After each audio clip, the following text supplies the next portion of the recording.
magnifique soleil ce matin à Chaumont en Haute-Marne pour la deuxième manche du championnat de France d'enduro 24 MX, une deuxième manche qui devrait nous promettre de belles batailles. Je pense notamment à la catégorie Elite 2 avec Espinasse et Pichon en tête d'affiche.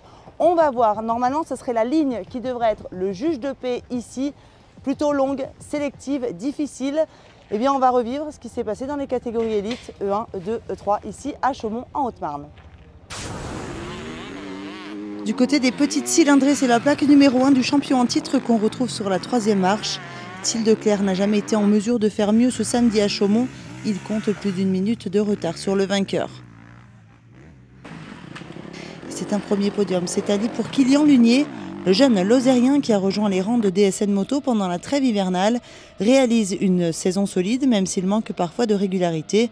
En tout cas, cette deuxième position en E1 doit forcément lui faire beaucoup de bien après ses quatrièmes places à Rocroi. C'est d'ailleurs lui qui a démarré le plus fort de bon matin en remportant SP1. Enfin, on a eu une domination totale du Goblanjou ici en Haute-Marne, comme on l'a déjà vécu le mois dernier dans les Ardennes. Le pilote Honda Elite Factory n'a laissé que peu de chance à ses adversaires en remportant 7 des 9 spéciales.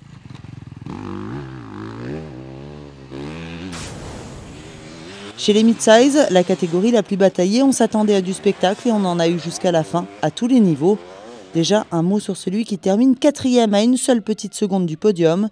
Mathis Boiramé a pris une minute de pénalité, sans doute due à son manque d'expérience encore en enduro.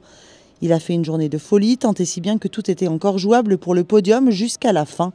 Malheureusement, il échoue pour une seconde, mais sauve 2 gros points en championnat avant de manquer la journée de demain, où il s'alignera sur le championnat de France élite de motocross, où il est actuellement en tête du MX2. Très belle opération du pilote Bonneton de roue Fantique Enzo Marchal. Il monte sur la troisième marche du podium après une rude épreuve à Rocroi, où il était encore blessé, ramenant que de petits points des Ardennes. On retiendra surtout son deuxième chrono sur la première spéciale, dans cette catégorie particulièrement relevée. Enfin devant, c'est un coup moi, un coup toi entre Pichon et Espinasse.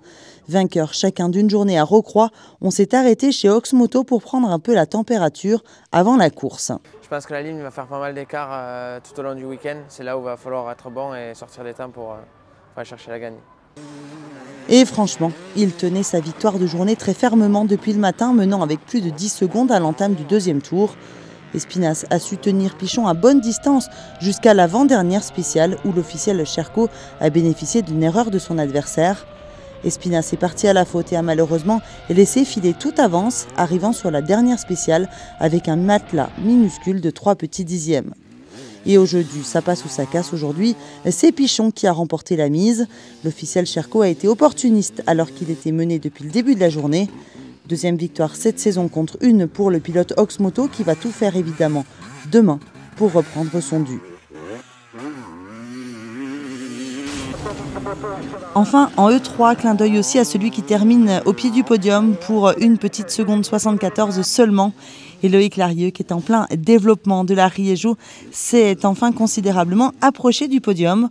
On sent le champion du monde 2019 prêt à revenir se mêler à la bataille sur sa monture espagnole. Il est monté en puissance toute la journée, signant le deuxième temps des E3 sur l'ultime chrono.